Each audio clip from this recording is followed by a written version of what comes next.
see yourself. All right. Ready? I think we're okay. Hello, everybody. Hello. My sisters, we're back on the couch together. We are. Welcome back, Lisa. Lisa Thank you. has been out, you guys, and she is back with us, and we are happy to have her. We are doing what number podcast is this? Do y'all? You know what? I don't know. This is the second one of the new year. Yeah, I was yeah, on the just do first that. one. Yeah. I think we're at 12 or 13. Yeah, I think that's really what But our life's number been is. life When for I me. said 15, I went. Life's been life, and so I don't know. think I don't know why, but I feel like 15 feels right because I think last time was 14. It might be 15 because two of our first two originals didn't get on the show. Yeah, I think this is Can you 15. hear better now? Yeah, I'm cool. So Can you hear better now? Yes. I'm pressing buttons. Yes, I'm we're asking. good. We're good. Okay, because I couldn't hear. Let us nothing. out there, the subscribers, the ones you're going to tell us to subscribe. Let us know how we're sounding. We're trying to move around things and fix Absolutely. things. So you can see us. We are still learning. Absolutely. We're wanting to get this right and come over clearly and have all of our beautiful faces in the screen so that it doesn't look strange and it doesn't look strained. So for today, as you all know from previous podcasts, we are Voices of Pain and we're mothers with a message. My name is Elgina Smith. I am the mother of Anthony Jerome Smith. If this is your first time joining us, we have 14 or 12 other episodes that we have successfully created for that conversation that nobody else is having, what it looks like to live in the absence of a loved one. We're here in Louisville, Kentucky, and we're mothers that have had to live without our children due to gun violence. And so a lot of our conversation and the people that's going to be on this panel have experience with what it looks like to live in absence of their children. So next to me in the red is Miss Cyndee. Hello, guys. My daughter's name is Alexandria Nicole, and she passed away in 2020 at 20. And to the left in the Cardinal, Louisville Cardinal, all dressed up. Yes, I'm Lisa. My son's name is Andre DeVille Scott Jr. He was murdered December 9th, 2021. And he's better known as Dre, as everybody knows, that's watched us and knows me. And we're here to stop gun violence. We're here to help you listen to what we've been through and maybe take part of that to help you along your grieving journey. And so today we did not come with a full topic.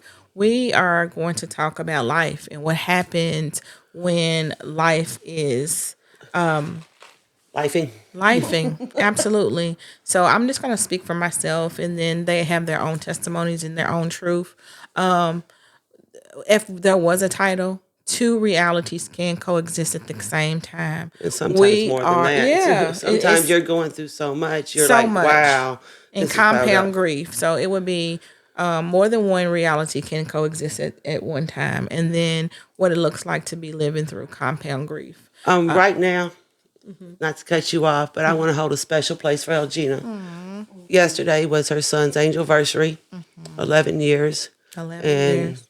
I don't want to cheer you, but I want to hit the button to cheer you for you being so strong and getting strong in your mind, not strong like a weightlifter, because you've learned to navigate.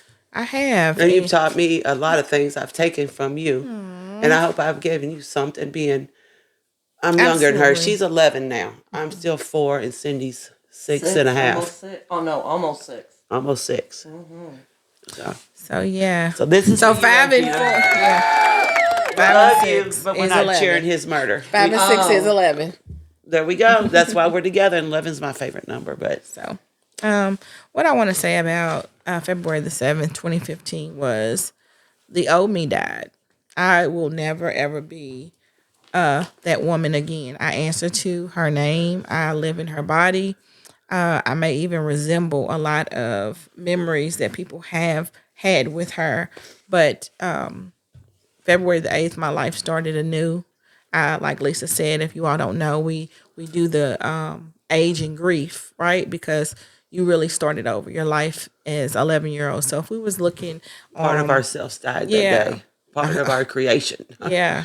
So if you were looking on to an 11-year-old, you don't have a lot of expectations out of that person. You're not expecting them to have it all figured out. You're not expecting them to be getting dressed up to go to a corporate job, do a lot of the Yes. things, cook for themselves a lot. So mentally, we look at the age of 11. So I've had 11 birthdays, 11 Christmases, 11 winters, summers, and falls, but still, just that anniversary date, it comes and you don't know how you're going to feel. And so this year, I just sit with myself. I totally unplugged from society. It was a lot. This 2026 has just came in hard It was and a lot. heavy. 2026, talking about that compound grief, I've had to literally stand beside a lot of close family members as they have mourned the loss of their loved ones. And it's like every week in January and over into February, we have been supporting somebody that we really care about as they are starting their day ones. And we've supporting some of our sisters Yeah. who had a second loss of a child. Absolutely. And so we hold you, Deandra, in so much love and light, knowing that these are just the beginning days of the journey ahead. And I love the part that she knows that she has support. Because 11 years ago, I did not have this fortress of family, And I'm right? sure her first one. Yeah, She didn't She either. didn't either. So that's the good in grief. I'm thankful that this group was here for me. Yeah. Because my mom going through it 28 years ago, there was nothing. She had my dad, they bonded, but there was not women. Like, dad's a man, so he was a Marine, so he is a Marine. He's like, okay, suck it up. No, Yep. you can't suck this up. Like, no, you got to Yeah. let your emotions out. So, And I think a lot of people are afraid to feel. And so they want you to hurry up and dismiss it and get over it, not because they don't understand that you are hurting, but because it hurts them to see you hurt. And so that's the thing that we want to dispel. Like, loving your person never ages out. It doesn't expire. It doesn't go away. One day, 11 years, same difference. I feel it. I felt it.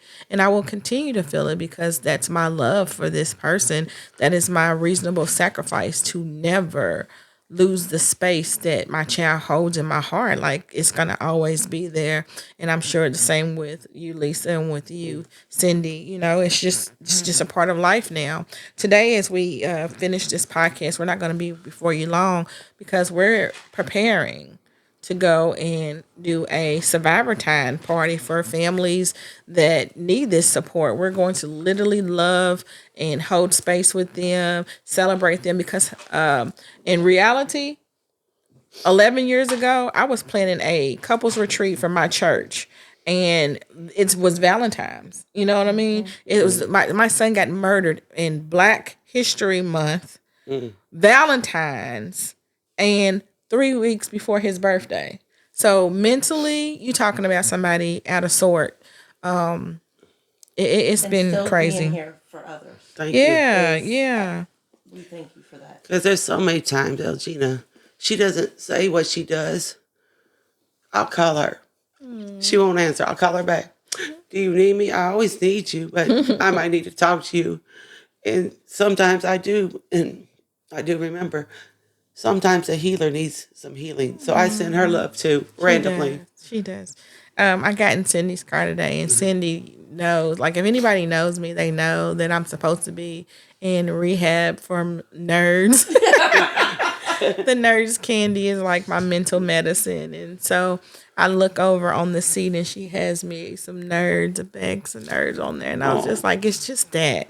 Having that support, I couldn't even get in without about to cry. Like, these two, they are really, really great companions to have on this journey. Yesterday, I sent her sunflowers because I know she loves sunflowers. Absolutely. And her son, Yeah, S-U-N, son, S-O-N. absolutely. That was it. Her That's my flower. favorite flower. I was gifted some roses by somebody so special, and I just want to let them know, like, thank you. You know, anytime somebody pauses, stops, and thinks about us on this Yes. journey. Makes our hearts just feels so warm. If you hold a story about our kids that we didn't know, share a Share it. picture that we haven't seen in a long time. Just acknowledge that this day is happening. Like, I don't need a bunch, but just to say, I remember he was here. You do have the right to have this day to just, whatever it looks like. And so, let's just talk about that. How in a perfect world would grieving look to you? Like, it's the anniversary day. I know that this week alone has just been challenging for you because you're grieving not only Allie, but you're grieving the thought that you were about to get justice. It was supposed to be court, and then they took it off the dockets. Like, it's not even going to happen. I didn't even realize that today was the day until I was in tears and just kept crying and opened up my calendar and was like, what do I have going on today? Something's going on. I'm just not right. And it said February 9th, and on it said trial. Trial. And I said, oh, Wow. we were supposed to be having trial today. So my body is just reacting to something that it knew that it was going to Have to face. because I have been working up to this day for so long Yeah. already, like 5 6 years, almost and, going 6. yeah. Yeah. And So, 5 years in the court system. It's been 1 year since this date was made. For this. Wow. So I've been prepared for this, and then for it to come 2 weeks prior, and it was stripped away from me. My body was already preparing itself. The body for keeps this a day. score. It's true. It's totally true. And I just looked at the date today, and I'm actually emotional today. It's February 9th. It's 4 years and 3 months straight's been gone. So all these dates, You're on that. we're on that date, edge where I was good getting in the car. Like, my life, not to cut you off about that, but the date just came up, and I was like, wow. Yeah. And then also, what about you just had? I just had surgery. I was going to Yeah. say, I just had a major surgery, which I feel 100% better. I got to choose. I wanted this surgery. Yeah. As a woman, sometimes we don't get choices still with our body. Yeah. So I went still with women's rights. We have a choice to our body. So I chose to have a hysterectomy. Absolutely. But this is the point that I want. Dre would have been there. Dre would have been there. He would have been there. And so somebody even took that healing support away from her. Right. So she's going through this surgery. And Jimmy had surgery a week after my surgery. So we're both in there trying to take care of each other. And then thankfully, my survivor sister popped up with a gift from Ace, her and Miss Rose. And it was unexpected. It was just a little thoughts that counts. I got on some little socks she gave me. I got the ponytail that she wrapped the plastic in because I kept it. Like this little, Oh, wow. it was a whole, if I could go through the whole thing, but we're short on time. Every little thing meant something. Even the ribbon that she tied around the bow, I put it on the little doggy bag. Like I kept everything. And I'm very appreciative. So in this season of my grieving, I'm appreciative of the little things. I had an experience where I had to basically shut my mouth and be humble to get home safely and then choose whether I deal with that person or not. So that's why I'm saying 4 or 5 things can be going on in your life. And it's not always about Dre with me. It's not about Dre because in the situation I had, the other person brought him up and I was at a comedy show having a good time. So, like, why are you bringing up my son? Then I get defensive because don't speak on my son. You didn't know him, don't speak on him. But I had to let that go. I had to shut my mouth and take that one in and ask to be taken home. And now I'm home and I'm safe and I don't have to deal anymore. So I experienced something and I choose how to deal with it. yeah, and that's about learning your boundaries Of my because boundaries. people think because we open up and express how we feel because we're voices of pain that they can just speak into our life. Like, I'm not going to share everything with everybody. If you did not have a relationship with me before my child was murdered, then I'm not going to be right out open to just share those personal moments with you. You know what I mean? And so it takes And if time you to don't build know a my village. child at all, you met me after. Yeah, don't You do know that. my son died. Don't bring him up Yeah. because I'm very protective still of my baby. Absolutely. And I'm trying to move forward and get out of the anger stage, and I don't want the anger to trigger off into other things. Absolutely. So, I sometimes you got to take a moment and breathe. After that experience, I went home. I grabbed my puppy, which I brought a new puppy into my life now. I chose to have him too because Healing companion. it's my healing companion. He's my emotional support animal. And no, I feel bad because he's at home right now. So, but I rubbed my puppy and I laid down and just said, it's not worth your time. She's not worth your thought no more. Think good thoughts. What would Dre do? And what do I always say about Dre? Do right every day. So I had to revert to that.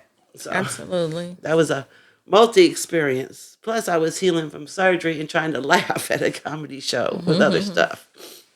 So, back to you, Cyndee. I know that life hasn't been like 100% up for you either. You just did a big one. You were very supportive at our Angel Sisters son's homegoing. You helped serve. You actually sit in the service. And knowing, yeah, let's talk about that.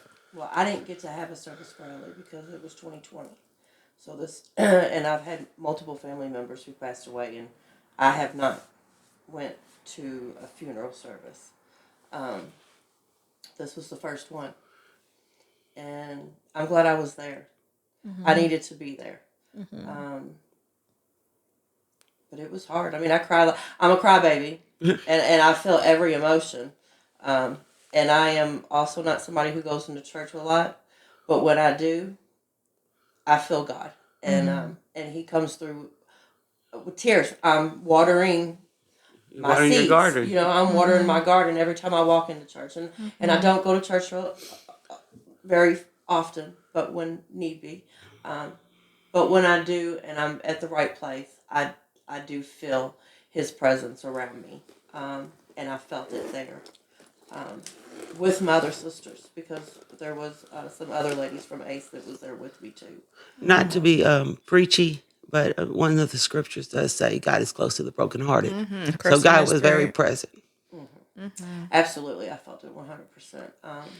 But I made it through that, and it made me feel so good, and it was my pleasure to serve Miss D, because her love language to us is to serve us food and to serve us, and to be able to have that opportunity to do it back and pay it forward to her was a pleasure of mine. Like, it just made me feel so good to even just be able to get up and do it. I know, like I told you, the same place that she had the wake for her son, going in that room, that they brought back the compound grief, that my goddaughter, she was killed in a car accident in 2018.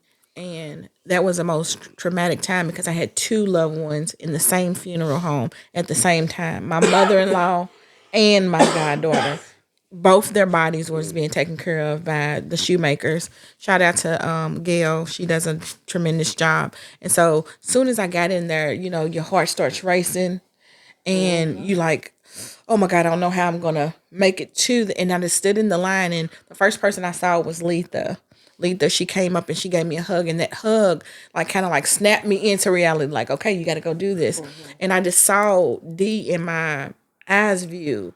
And so the hug that Letha gave me was literally the amount of strength that I needed to hug D. Right? Yes. So if I did not get that hug from Letha, I would have probably come undone in front of D. But D needed my hug. She literally leaned in and embraced me.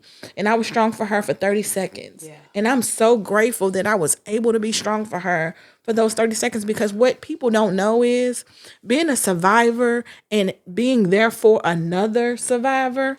That's the hardest thing in the world, because we've done healed together. When you hurt, I hurt. Yes. I feel it. When you just had a new grandbaby, I'm calling you like, yay, oh my God, he's here. You know, we are happy. And I saw it. With Elgina being able to go to the wake and Cyndee being able to go there and serve, in my world, I couldn't physically be there for her, but I send her so many messages every day.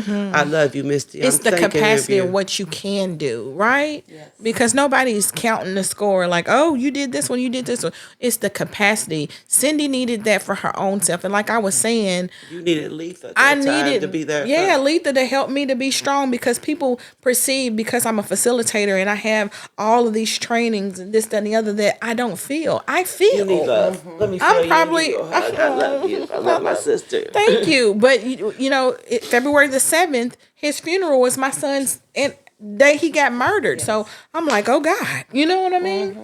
And so to just know that there are others that can help you get through. Cyndee, you help me.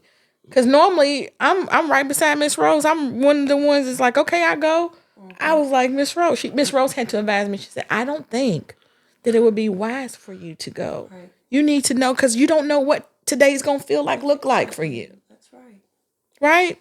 And so for people to see you, to That's why feel I told you, you too. you know, yeah. When you said it wake too. up, it's your decision. Yeah. And I even told her if she walks in and felt like she needed to walk out, it was okay. Absolutely. And Just she to asked have me, that "Can you grace. go?" And I'm like, "I physically can't go. I'm Yeah. sorry. I apologize." But then I had to know what I could handle because Miss D didn't need me breaking down at her son's funeral. Absolutely. I needed to Absolutely. be strong for her. So my best way to be strong was send her love, good energy, messages. And that's what she needed. Yes. She didn't need anybody to add any extra to it. And this is one other thing. There were several other ones that was intending to go, but at that day, you know what I mean? They were just like, I just can't.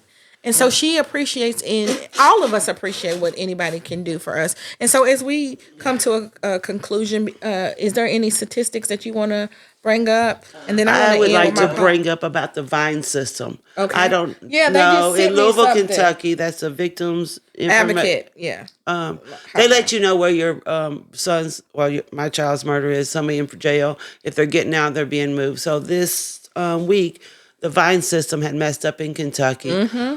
I got a notification that the system was down. Other mothers, which I found out through our news brief, our newscast, got messages that the prisoner had escaped. It was 11 years ago for that lady. I can't really tell her 11 years story. for me. 11 They years called ago me for too. Elgina, but she thought her sister's murderer had escaped. And when I saw it, I'm like, oh, what happened now? He got moved again? Like, it made me think about, so it traumatized me and triggered me.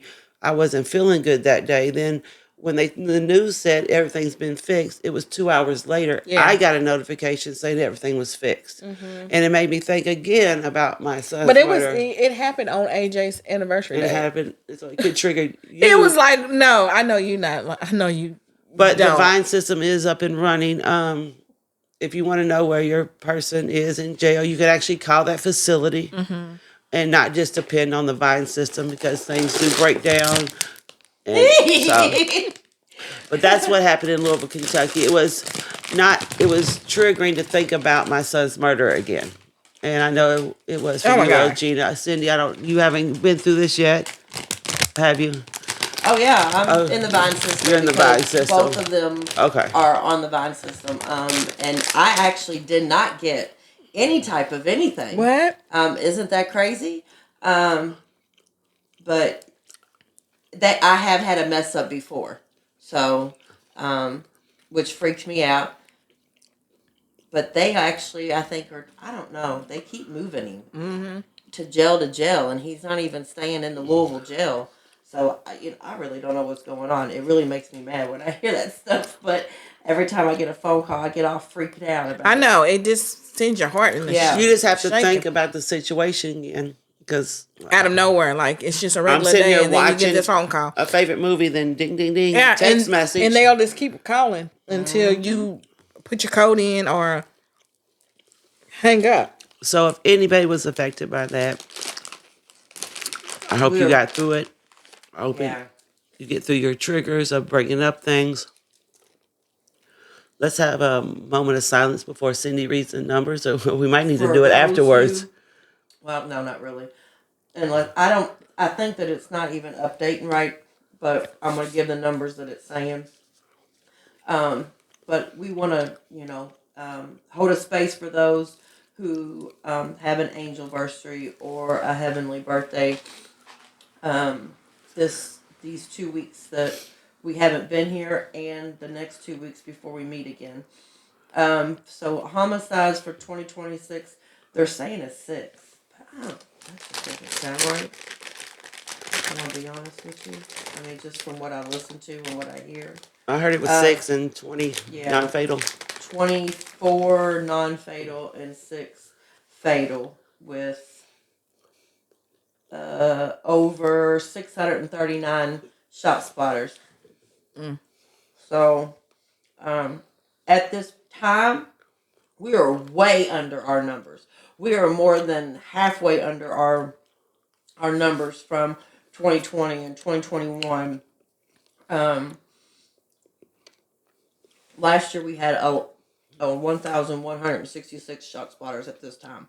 So we are getting the guns off the streets.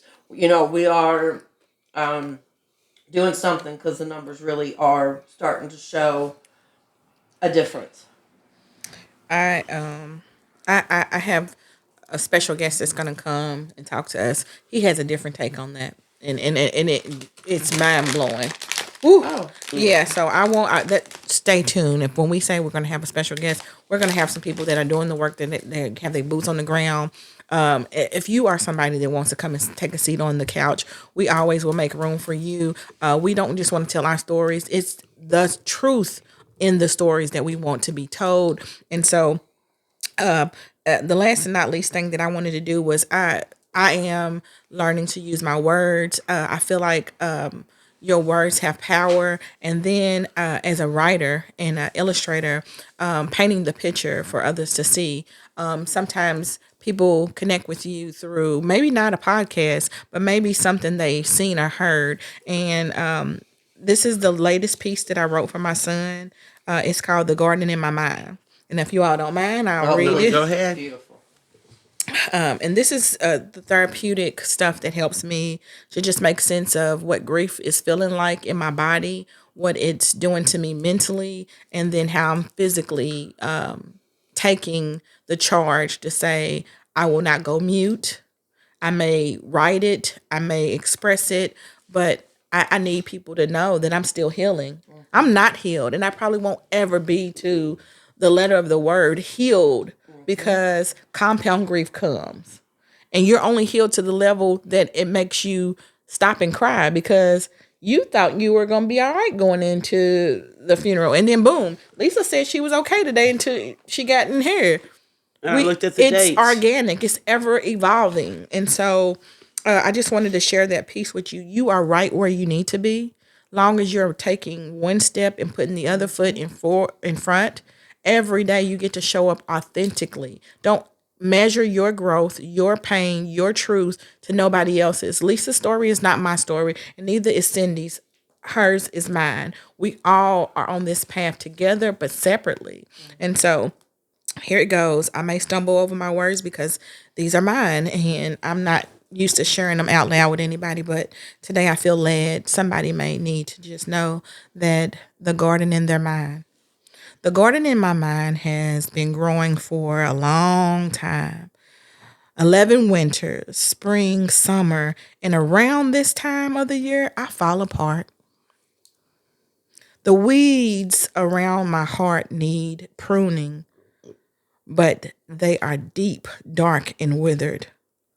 Love grown underground, vines intertwine over time. Trying to loosen what grew together brings me to my knees, forcing me to pause and pray for guidance to face another day. No one wants to hear a grief story, so sometimes I myth my emotions. So I do not steal sunshine from the sky while the weatherman in my soul is predicting a hurricane. I'm not insane. I'm sitting with 2 titles being read at the same time. The Life and Death of Anthony Jerome Smith Jr. The subtitle says, he did not outlive me. I ask myself if I'm being greedy, while others perceive it as being needy. All the seeds, all the leaves, all the flowers sit in a pile of would have, could have, should have. Then I look at the calendar. It reminds me it never will be. 11 long years says that it's real. So I tend to my garden in my mind, watering my memories with my tears, feeding my heart fertilizer to keep it healthy for the journey ahead. Because the seasons change, but my love remains. The ground shifted, roots were exposed, moles burrowed where promises once grew. I did not abandon my garden. I learned how to tend it differently. Death ended his breathing, but not my mothering. I stay to keep his name alive, to ground what still grows, to pass love forward. The garden lives within me, and so does his legacy. Thank you for listening. I'm Anthony Jerome Smith Jr.'s mother, and this has been my pleasure to be with you today. We're going to do our, and I'm Cyndee, Alexandria's mother, and we're going to live life, not just survive, love one another, not forgetting yourself, and laugh because it's contagious and healing. I'm Lisa. I'm Dre's mother. I always say do right every day, but I want to add today, which I had to do. His last post he put on Facebook was be humble. So do right every day and also be humble. Yeah. Love you all. Thank you. Thank you. We need a button.